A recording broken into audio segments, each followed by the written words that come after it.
ספר המאמרים בענייני עבודת השם אשר חיבר כבוד מורנו ורבנו הרב ברוך שלום הלוי אשלג זכר צדיק לברכה.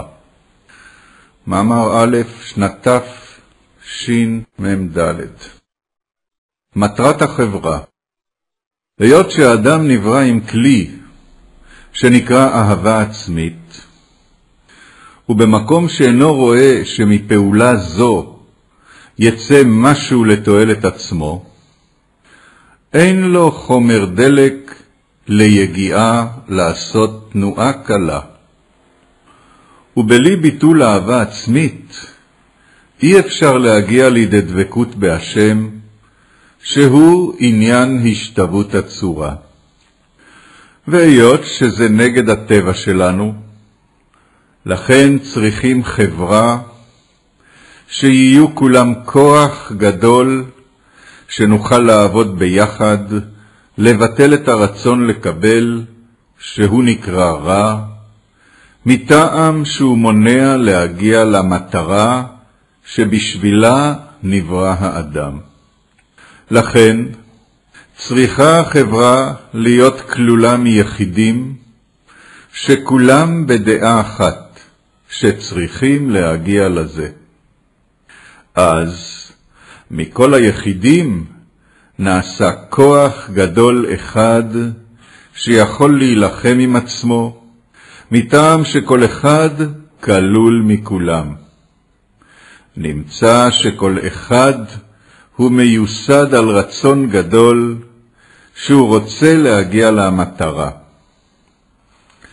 ובכדי שתהיה התכללות אחד מהשני, אז כל אחד צריך לבטל את עצמו נגד השני.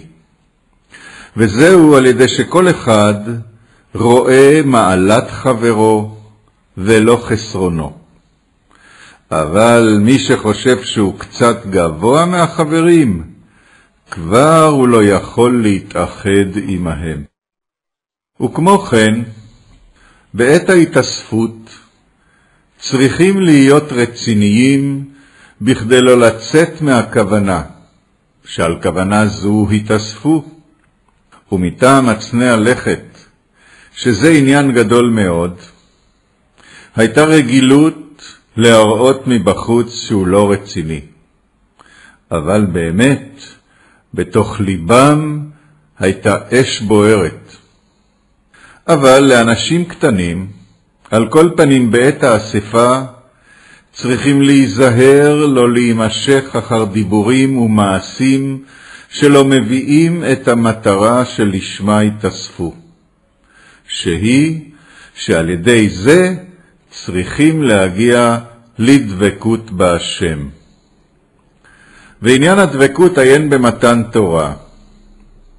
רק בזמן שלא נמצאים עם החברים, אז יותר טוב שלא להראות בחוץ את הכוונה שיש בליבם, ולהיות בחיצוניות כמו כולם, שזה סוד ועצני הלכת עם השם אלוקיך.